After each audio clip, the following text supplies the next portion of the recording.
بك خير الخلق كلهم هو الحبيب الذي ترجى شفاعته لكل هول من الأهوال مقتحم يا رب بالمصطفى بلغ مقاصدنا واغفر لنا ما مضى يا واسع الكرم. بسم الله الرحمن الرحيم. اللهم أنت ربي لا إله إلا أنت خلقتني وأنا عبدك وأنا على عهدك ووعدك ما استطعت أعوذ بك من شر ما صنعت أبوء لك بنعمتك علي وأبوء بذنبي فاغفر لي فإنه لا يغفر الذنوب إلا أنت. الفاتحة. أعوذ بالله من الشيطان الرجيم. بسم الله الرحمن الرحيم.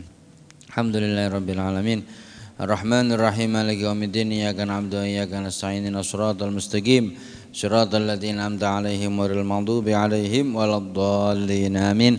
Assalamualaikum warahmatullahi wabarakatuh.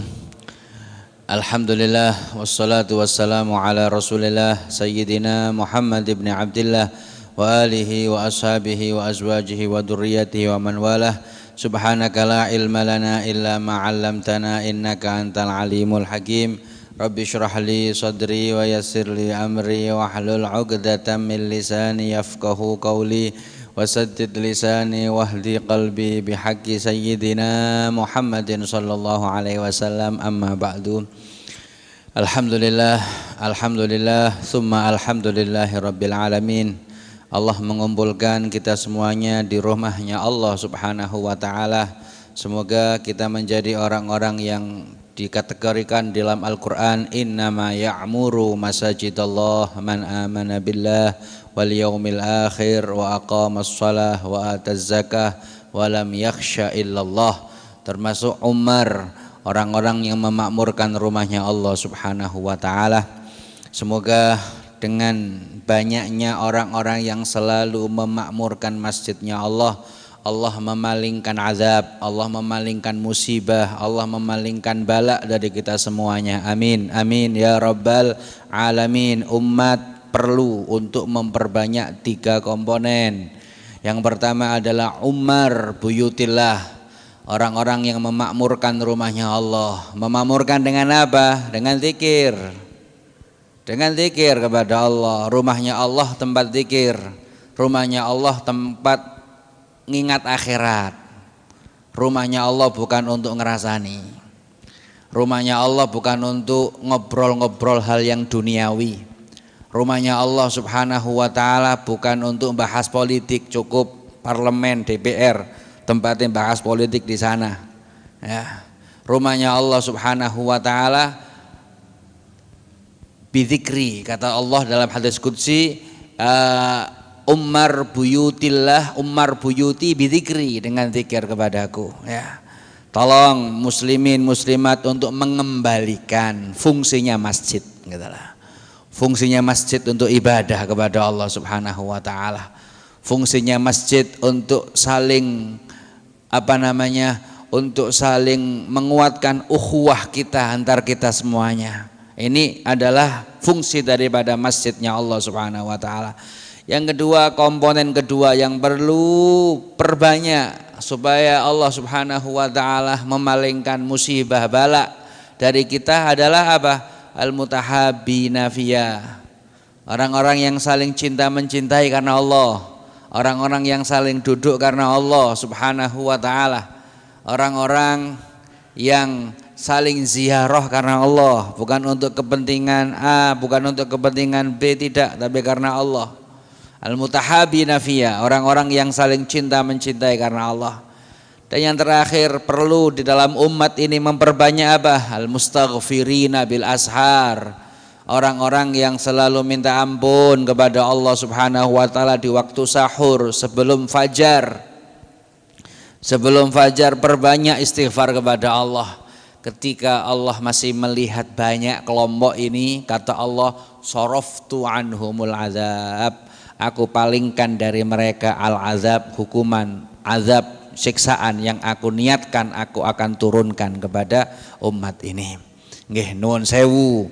Nggih, kita hanya mengingatkan saja berapa banyak peristiwa yang lewat kepada negeri kita di Desember ini, berapa banyak musibah-musibah. Berapa banyak ya. Kita hitung berapa banyak. Bagi orang yang punya akal, fa'tabiru ya ulil absar. Iktibarlah, ngambil ibroh wahai orang-orang yang memiliki pandangan. Fa'tabiru ya ulil absar. Nggih. Maka kami ingatkan, ada maksiat, yaitu maksiat anggota tubuh, anggota lahiriah, zina, pencurian, minuman keras dan lain sebagainya. Itu maksiat anggota tubuh. Ada juga maksiat hati. Ada juga maksiat hati yang naudzubillah min dzalik, mungkin saja peristiwa-peristiwa yang sering terjadi di bulan Desember itu mungkin saja banyak sekali daripada umatnya Allah subhanahu, umatnya Rasulullah yang maksiat hati. Maksiat hati apa? Yang dibenci oleh Allah adalah al-wala li ghairillah. Rasa cinta untuk selain Allah. Hati yang ini merupakan anggota yang paling mahal. Yang hati yang ini merupakan anggota yang tempat dilihat Allah itu hati. Allah tidak melihat fisik kita, Allah tidak melihat rupa kita. Yang dilihat Allah itu hati. Namun nun sewu, mungkin saja peristiwa-peristiwa yang terjadi di Desember ini mungkin gara-gara banyak sekali hatinya orang yang beriman kepada Allah diberikan bukan kepada Allah, diberikan kepada orang yang tidak beriman kepada Allah Subhanahu wa taala, mendukung Yahudi Nasara, ya, membenarkan, okay. bahkan naudzubillah min dzalik, kita sedih mencampur adukkan agama dengan alasan toleransi, dengan alasan tasamuh, padahal niatnya untuk membuat ridho, untuk membuat puas, untuk membuat senang manusia, dan manusia itu tidak beriman kepada Allah Subhanahu wa taala. Padahal Allah mengatakan wallahu wa rasuluhu ahaqqu an turduh. Kadang nuwun sewu, kadang kita ini lebih mementingkan untuk mencari ridhonya manusia, tapi meninggalkan ridhonya Nabi Muhammad sallallahu alaihi wasallam, dan dengan ridhonya Nabi Muhammad ridhonya Allah Subhanahu wa taala. Kadang dengan alasan toleransi, sampai tolak al-badruan, nang tempat-tempat ibadah mereka.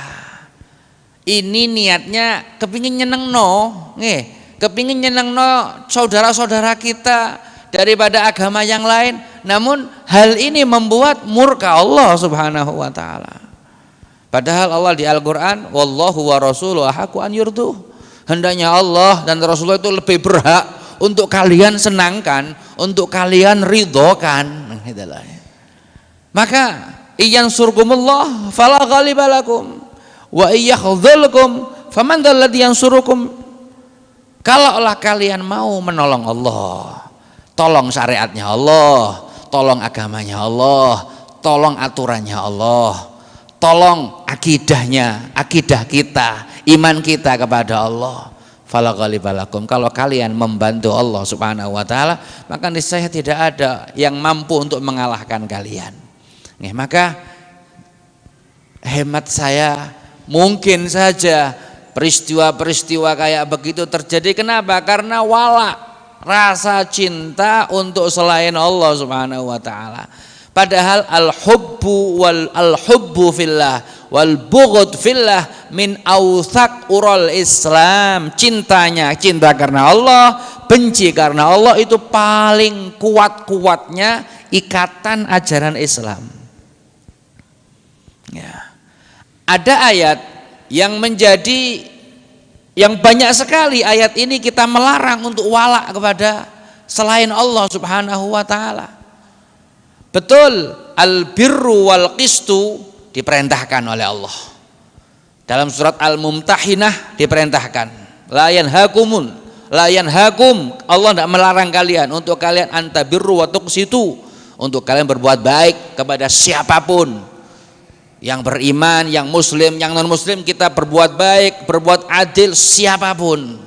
Namun jangan sampai hati ini loh, hati ini yang sudah dikasih hidayah sama Allah, la ilaha illallah, yang sudah dikasih hidayah beriman sama Allah, jangan condong kepada orang lain. Rasul sallallahu alaihi wasallam aja memerah mukanya ketika Sayyidina Umar bin Khattab radhiyallahu taala anhu membawa lampiran Taurat asli, Taurat dari Nabi Musa alaihissalam, dan kayak hebat yo, apik yo Taurat itu yo, begitu. Rasulullah memerah wajahnya dan mengatakan, ya Umar, apakah yang aku bawa ini kurang bagus? Apakah syariatku ini, sunnahku ini kurang bagus? Itu padahal Taurat asli loh. Ya, inilah bagaimana. Jadi ketika ada ayat dalam surat akhir Al-Mujadalah, Allah berfirman, la tajidu qauman yu'minuna billah wal yaumil akhir yuwaduna man hadallah wa rasulah. La tajidu qauman, engkau wahai Muhammad tidak akan mendapatkan satu kaum yu'minuna billah wal yaumil akhir, yang mereka betul-betul iman. Nggih. Jadi mungkin banyak orang muslim yang belum iman. Ayat tadi, Allah wa rasuluhu ahaqqu ayurduhu in kanu mu'minin, bukan in kanu muslimin. Kalau mereka mukmin yang sejati, mukmin yang memiliki kadar iman yang tinggi, mereka lebih mementingkan ridhonya Allah dan Rasulullah daripada ridhonya manusia, siapapun adanya. In kanu mu'minin. Ayat ini pun juga mengatakan, la tajidu qauman yu'minuna billahi wal yaumil akhir. Engkau tidak akan mendapatkan kaum yang mereka betul-betul iman kepada Allah dan Rasulullah. Apa? Yuwaduna, saling mawaddah. Yang dilarang itu mawaddahnya. Yang dilarang oleh agama itu saling cinta mencintai, dukung mendukung.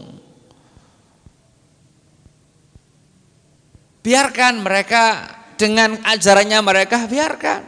Kita tidak pernah ganggu sama sekali. Ya, lakum dinukum waliyadin, begitu. Namun jangan sampai hati ini mawaddah. La tajidu qauman yu'minuna billahi wal yaumil akhir yuwaduna, mawaddah. Mawaddah kepada siapa? Man hadallah wa rasulah, kepada orang-orang yang hada, yang menentang Allah dan menentang Rasulullah sallallahu alaihi wasallam, menentang ajarannya Allah, ingkar dengan Allah, ingkar dengan ajarannya Rasulullah. Ayat ini turun, sowan sahabat al-jalil yang bernama Abdullah bin Ubay bin Salul. Anaknya, kepalanya, dadangkotnya munafikin Madinah. Abdullah bin Ubay bin Salul terkenal. Datang ke Rasulullah ketika ayat ini turun. Anaknya orang baik, anaknya sahabat, beriman kepada Rasul sallallahu alaihi wasallam. Ya. Kemudian anak Abdullah bin Ubay bin Salul ngomong kepada Rasulullah, ya Rasulullah, lau syi'ta la ataituka bi ra'si. Lau syi'tah, kalau panjenengan kersa Kanjeng Nabi, la ataituka, kula akan mendatangkan kepada panjenengan biroksi endasi bapakku dhewe, tak pateni. Ayahnya sendiri padahal. Dan anaknya ngerti bahwa ini dedengkotnya munafikin Madinah yang bikin kacau Madinah, yang memusuhi Rasulullah sallallahu alaihi wasallam. Anaknya sendiri loh ngomong begitu. Betul-betul iman. Meskipun bapaknya dewe tak pateni, ya Rasulullah. Rasulullah tidak mau. Ya. Lau syi'ta, kalau mau ya Rasulullah, aku akan datang kepadamu dengan membawa kepalanya dia. Masya Allah. Ini baru orang-orang yang betul-betul beriman kepada Allah Subhanahu Wa Taala. Dulu ketika sahabat Abu Bakar As-Siddiq radhiyallahu taala anhum berjihad bersama Rasulullah, di barisannya Rasulullah di perang Badar, anaknya masih kafir waktu itu. Anaknya masih di barisannya orang-orang kafir Quraisy. Ya. Maka ketika sudah masuk Islam itu anaknya sahabat Abu Bakar ngomong, "Bah, dulu saya pas waktu perang Badar ketok panjenengan, tapi aku singitan aja kuatir ketemu sampean gak gelem kula tukaran tarung ambek sampean, kelahi sama sampean. Apa kata sahabat Abu Bakar? Lek biyen aku ketok awakmu tak pateni awakmu.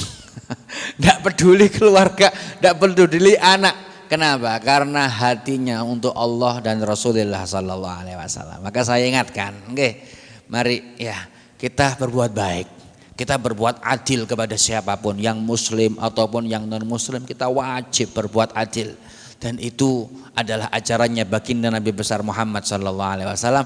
Namun hati-hati dengan maksiat hati. Paling afdolnya amal adalah amal hati, dan paling dosa yang paling besar adalah maksiat hati. Nggih. Paling afdolnya amal apa? Iman billah. Iman kepada Allah. Lah iman itu amal hati. Kita yakin dengan Allah Subhanahu wa taala, amal hati itu iman. Iman kepada Allah Subhanahu wa taala, amal hati, dengan tuntutan iman itu kita Islam. Islam adalah syariat zahir. Kita jalankan sholat, kita jalankan puasa, kita jalankan birrul walidain, kita jalankan silaturahim, kita jalankan bakti kepada siapapun, kita jalankan adil kepada siapapun. Kenapa? Karena iman kita kepada Allah Subhanahu wa taala. Ya. Dan begitu juga maksiat hati, maksiat yang paling besar, dosa yang paling besar apa? Syirik kepada Allah. Syirik itu juga maksiat hati. Ketika hati itu mengingkari adanya Allah, ketika hati itu tidak percaya adanya Tuhan, ateis dan lain sebagainya, itu adalah maksiat yang terbesar.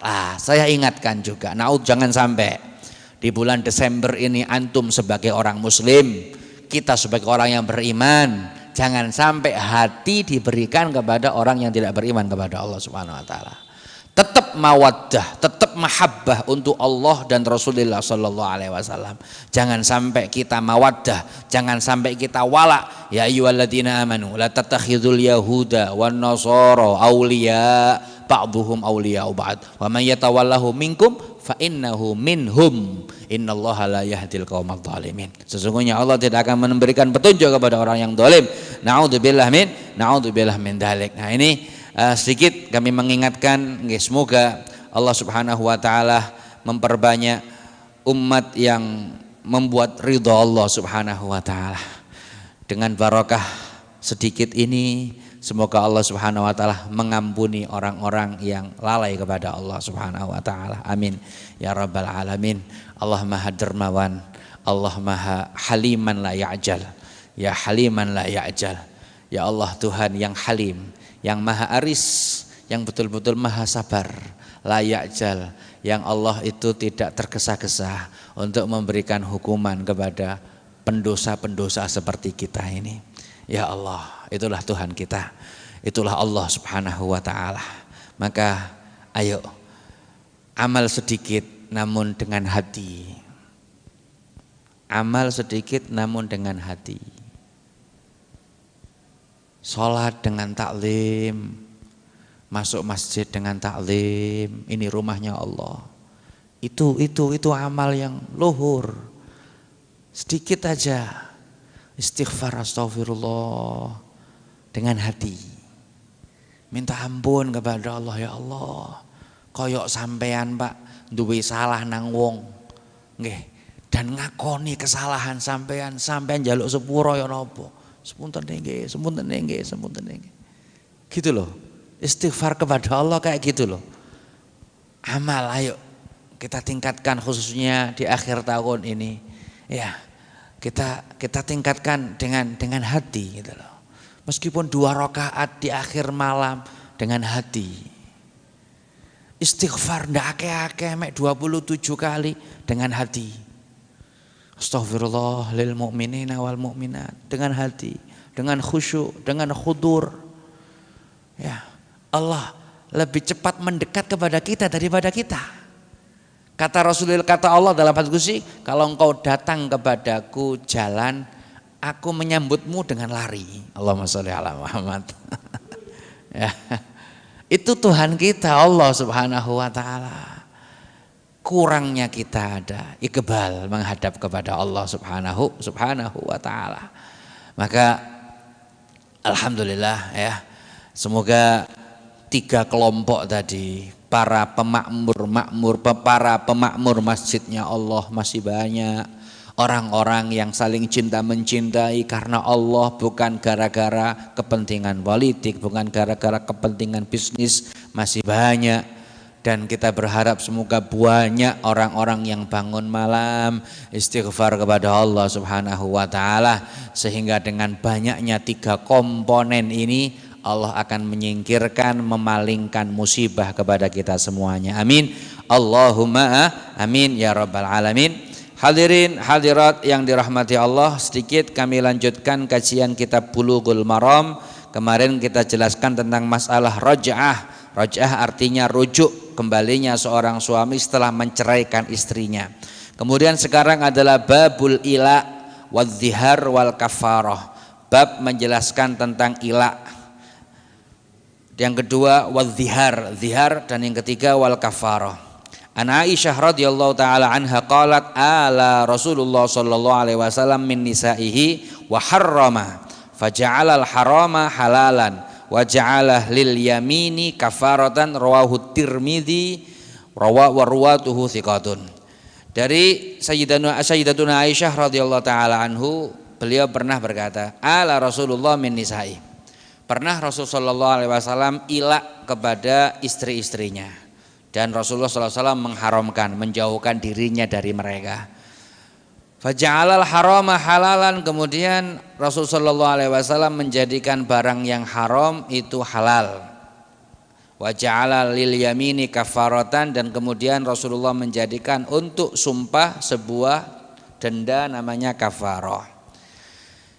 Ila secara arti bahasa adalah sumpah.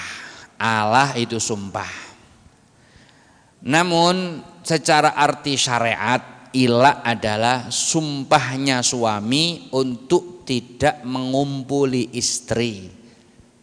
Kalau madhabnya Imam Syafi'i, tanpa menyebutkan waktu atau melebihi 4 bulan. Melebihi 4 bulan. Itu definisi ila. Ila dulu di zaman jahiliyah itu bentuk salah satu daripada tolak, cerai. Ya. Kemudian di dalam agama Islam hukum tersebut direvisi oleh Allah Subhanahu wa taala, yang dulu orang-orang jahiliyah kalau ila itu sampai 1-2 tahun. Ya. Tapi dalam Islam nanti di Al-Qur'an itu ada 4 bulan lebih. Ada hadisnya itu. Hadis pertama, Rasulullah SAW pernah ila kepada istri-istrinya, dan Rasulullah SAW mengharamkan dirinya. Otomatis ila itu diperbolehkan kalau ada sebab. Kalau ada sebab, maka jadi ila itu apa tadi? Si suami sumpah gak tak kumpuli awakmu. Di situ dok. Oke. Lah, ila ini dikerjakan oleh Rasulullah SAW min nisaihi kepada salah satu istrinya, pernah. Otomatis kita jangan langsung ambil mentah-mentah ya. Kalau suami ngomong gak arep aku dik nang awakmu, iki bojo goblok iki berarti. Pertama kali bojo sing goblok, barang halal enak kok gak arep iki lho. Ya. Tapi ilak diperbolehkan ketika ada beberapa sebab. Di antaranya adalah untuk mendidik istri yang perilakunya menyimpang. Oke. Dan itu pun juga diajarkan oleh Allah ketika istri kita itu nusyuz. Nusyuz itu apa? Bangkang. Nggak nurut. Oke. Diajak nang kamar gak gelem. Ya, ini nusyuz. Ya, tidak ada alasan ya nusyuz. Di Al-Quran apa? Allah mengatakan di Al-Quran apa itu di Al-Quran, wahjuruhunna wadribuhunna wahjuruhunna fil madaji' wadribuhunna. Loh, di antara ajaran Allah untuk mendidik istri yang nusyuz, caranya adalah pertama fa'idhuhunna, pertama dikasih mauidhah, dinasehati, ditakut-takuti, dosa gede loh deh. Sampean diajak wong lanang, hake wong lanang iku gede. Nggih, wong lanang pas waktu butuh kok sampean kok gak gelem ngelayani, dosa gede loh, dinasehati. Terkutuk loh, malaikat selalu mengutuk perempuan yang model kayak begini sampai subuh loh. Lah itu disampaikan. Kalau umpamanya ada istri kita yang mulai nusyus gitu loh nggih. Sing kendel, aja wedi nang bojone. Wong suami-suami takut istri saiki. Sing kendel, nasihati. Ya, kenapa? Untuk maslahat dirinya, untuk maslahat perkawinan. Ya, begitu. Dinasihati. Ayat Al-Qur'annya begini, hadisnya begini. Gak mempan itu nomor 2. Wahjuruhunna fil madhaji'. Sampean hajar. Gak wau. Tapi gak wawu dudu omongan, tidak. Tinggalkan fil madhaji', pisah ranjang. Jarno turu ijen. Itu didikan dari Allah Subhanahu wa taala, nggih. Ya, jarno turu ijen. Sampeyan turu nang bali, nang ruang tamu, dhek biar tidur di kamar. Nah, sama begini ya. Jadi Rasul sallallahu alaihi wasallam itu pernah pernah mengharamkan istrinya untuk dirinya. Kenapa? Ada sebabnya. Sebabnya ada beberapa khilaf, ada beberapa qaul. Namun yang masyhur di dalam Fathul Bari disebutkan bahwa pernah Rasul sallallahu alaihi wasallam memiliki ucapan yang rahasia kepada salah satu istrinya. Kalau tidak salah putrinya Sayyidina Umar, Sayyidatuna Hafsah binti Umar bin Khattab, itu kan juga istrinya Rasul. Nah, kasih rahasia kepada istri ini kok disebarluaskan. Wah, gak pantes, gak apik nggih. Nggih. Ya, taruhlah namanya manusia ya. Meskipun itu istrinya Rasul sallallahu alaihi wasallam ya mungkin ada khilafnya. Nah, Rasul sallallahu alaihi wasallam manusiawi juga. Akhirnya ya apa sih? Pak omongan rahasia kok malah disebarluaskan, tidak baik gitu, tidak amanat gitu loh ya. Sama juga kita nggih, lek sampean duwe rahasia, ya aja disampaikno. Jenenge rahasia. Sampean curhat duwe rahasia, nyampe nang curhat nang kene, curhat nang kene, curhat nang kene, ya gak jenenge rahasia. Nggih. Ya, jadi itu. Lah, ini sebabnya. Ada sebab yang kedua menjelaskan bahwa dalam Sahih Fathul Bari disebutkan sebab yang kedua adalah karena beberapa istrinya itu yang dikasih takdib, yang dikasih pengajaran sama Rasul itu minta keluasan nafkah, ya mungkin nggih, ya minta keluasan nafkah gitu loh ya. Yes, kita tahu Nabi Muhammad ya sallallahu alaihi wasallam ya rumah tangganya beliau ya 3 hari biasa tidak makan sama sekali. Begitulah rumah tangga Rasulullah sallallahu alaihi wasallam. Ya, minta keluasan nafkah, maka Rasulullah sallallahu alaihi wasallam ya, bahkan Rasulullah sallallahu alaihi wasallam itu fakirnya itu milih gitu lah ya. Melaratnya itu milih, nggih. Lek melarate kula kali sampean memang kepeksa aja. Kepeksa. Ya, tapi Nabi Muhammad itu milih. Wong pasir Bathak Mekah, pasir Mekah itu pernah ditawari sama Allah melalui malaikat Jibril, puruna sampean iki dadi emas kabeh. Emas. Kata Rasulullah, mboten malaikat Jibril, kula luwe sedina warak sedina, ngaten. Luwe sedina warak sedina. Lek menawi kula warak saged bersyukur kepada nikmatnya Allah Subhanahu wa taala. Lek kula luwe, kalau saya lapar saya bisa merasakan bagaimana pedihnya saudara-saudara saya yang belum bisa makan. Masya Allah, itulah kehidupan Rasulullah Sallallahu Alaihi Wasallam. Kadang 3 hari itu beliau cuma makan kurma air. Di rumahnya Nabi Muhammad itu beberapa 1 bulan itu gak mbeluk. dapure ndak mbeluk itu biasa. Ya, maka sampean syukur nang Allah Subhanahu wa taala. Ya, isok ta sampean nggih. Pernah enggak kita gak makan sedina pernah enggak? Masyaallah. Masyaallah kita sampai makannya berlebih-lebihan. Lah, jadi sebabnya Rasulullah memberikan pengajaran kepada istrinya karena tidak sesuai dengan visi misi. Visi misi saya Rasul, bukan kekuasaan. Visi misi saya risalah, menyampaikan amanat dari Allah kepada umat ini. Ndak cari popularitas, ndak cari dunia. Lah, maka Rasul sallallahu alaihi wasallam itu pernah berbuat ilak. Namun dalam riwayat ndak pernah Rasulullah SAW lebih daripada 4 bulan, ndak pernah. Berarti ini ilak dalam hadis ini adalah ilak secara lughatan saja, secara lughatan. Faja'alal harama halalan. Kemudian Rasulullah SAW menjadikan barang yang haram itu barang yang halal.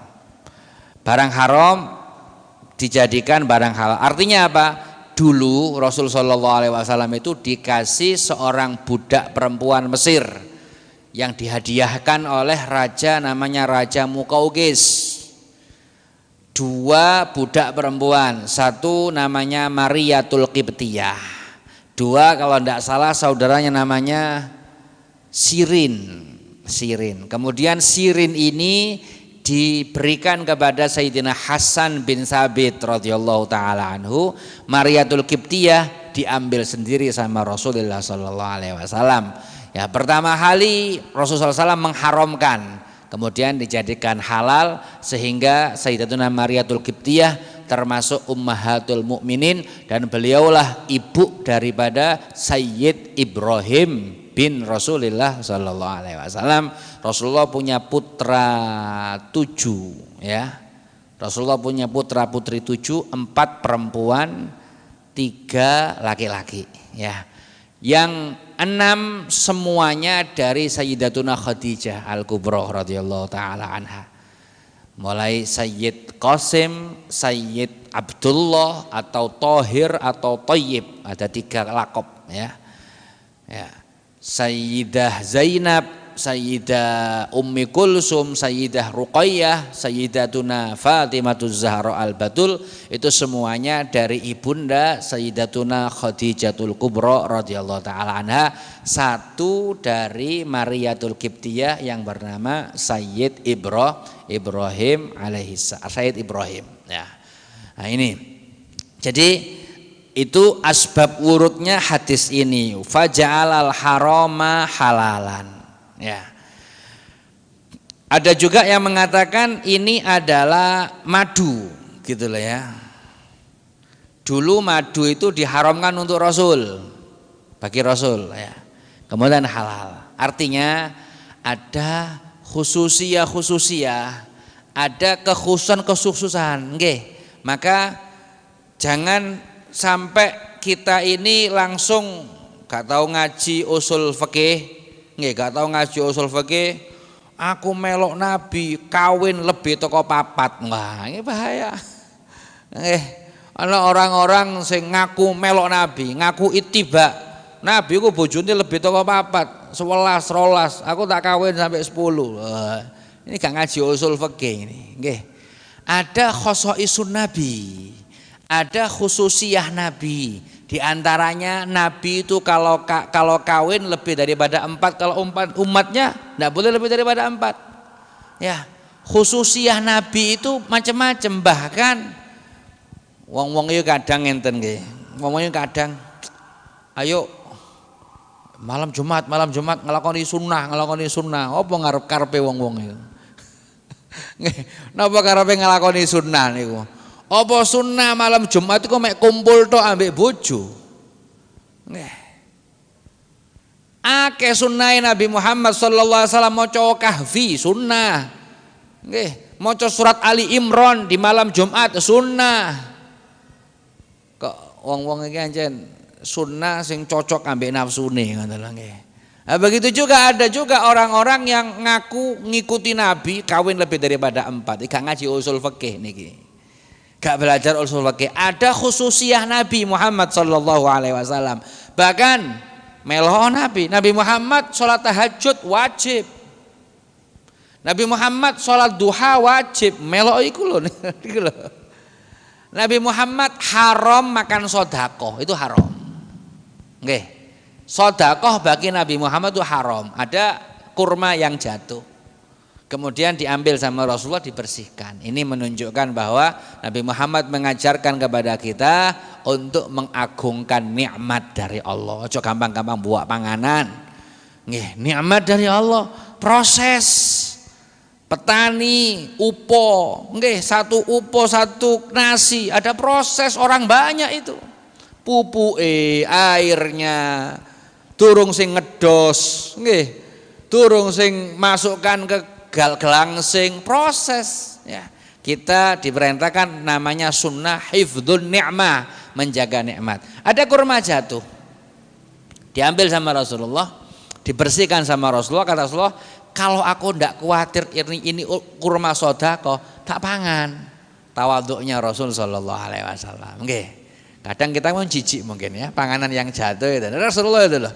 Beliau mengatakan begitu, kalau umpamanya saya ndak takut ini kurma sedekah, aku makan. Lah, sedekah bagi Nabi Muhammad itu haram. Nabi Muhammad mau mengambil kalau memang itu dengan jalur hadiah. Kalau hadiah Rasulullah SAW mau memakannya. Loh, ini khususia begitu juga.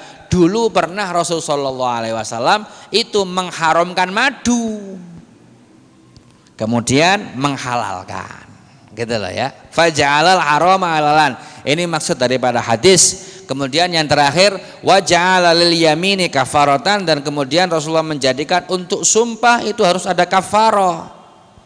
Artinya afatnya lisan, efeknya lisan itu banyak sekali. Kata ulama, jirmuhu saghir wa jurmuhu kabir. Lisan ini bentuknya mungil kecil, tapi akibatnya besar sekali. Kata salah seorang ulama, kullu jurhin ilajuhu mumkinun ya fata siwa jirahul lisani. Setiap luka itu mungkin bisa diobati, kecuali luka yang disebabkan oleh mulut. Ya. Nah, termasuk efeknya mulut adalah gampang-gampang sumpah. Orang bersumpah dalam syariat, dalam Islam itu sah kalau memang menggunakan lafadz Allah. Billah, wallahi, wallahi itu ya. Wallahi, billahi, tallahi, itu namanya sumpah yang sah. Lah, Islam itu mengajarkan kita untuk mengagungkan lafdzul jalalah. Ojo gawe gelangsaran gitu loh. Begitu maksudnya. Sehingga termasuk tandanya orang munafik itu sering-sering sumpah. Lah, untuk menjaga kehormatan lafdzul jalalah, syariat kalau kita ini sumpah kok melanggar, harus kita membayar kafaroh. Harus kita ini membayar kafaroh. Kafaroh itu adalah untuk menutupi dosanya, sehingga kafir, kafaro itu dalam kosakata bahasa Arab itu lughatan, secara arti bahasa kafaro itu maknanya adalah sataro, nutupi. Nggih. Orang kafir dikatakan kafir karena nutupi akal, nutupi nikmat. Makanya dikatakan syukur lawannya kufur. Nggih. Kufur maknanya kufur nikmat, menutupi nikmat dari Allah Subhanahu wa taala. Nggih. Makanya petani pun juga nama lainnya adalah kafir. Petani nggih. Tapi ojo sampe celuk, ya kafir, ngamuk nggih. Tapi secara saya bahas secara bahasa. Petani, jenenge petani apa? Nutupi bibit. Nah, dengan tanah, gitu loh nggih. Nutupi bibit dengan tanah. Nggih. Makanya ini sumpah. Kalau kita melanggar sumpah, kita ngomong billahi satu masalah, terus kok kita melanggarnya, ada kafarohnya. Kafarohnya sumpah adalah satu, memerdekakan budak mukmin. Kalau tidak bisa adalah bersedekah kepada 10 orang fakir miskin, setiap satu orangnya 1 mud, kurang lebih 7 on, 10 orang. Kalau enggak maka puasa 3 hari. Ini kafarah sebagai pelebur dosa kita ketika kita melanggar sumpah kita. Ya, insyaallah pada semoga kita senantiasa diberi sehat walafiat oleh Allah Subhanahu wa taala, kesehatan untuk taat kepada Allah, kesehatan untuk niat tafaqquh fiddin, kesehatan afiah untuk kita niatkan untuk selalu memperdalam ilmunya Allah Subhanahu wa taala. Amin amin ya rabbal alamin. Rabbi fanfa'na bi barakatihim wahdinal husna bi hurmatihim wa amitna fi tariqatihim wa mu'afatin minal fitani ya rabbi wajma'na wa ahbaban lana fi darikal firdausi atyabi maudhi'i wa sallallahu ala sayyidina Muhammadin wa ala alihi wa sahbihi wa sallam. Alhamdulillahi rabbil alamin.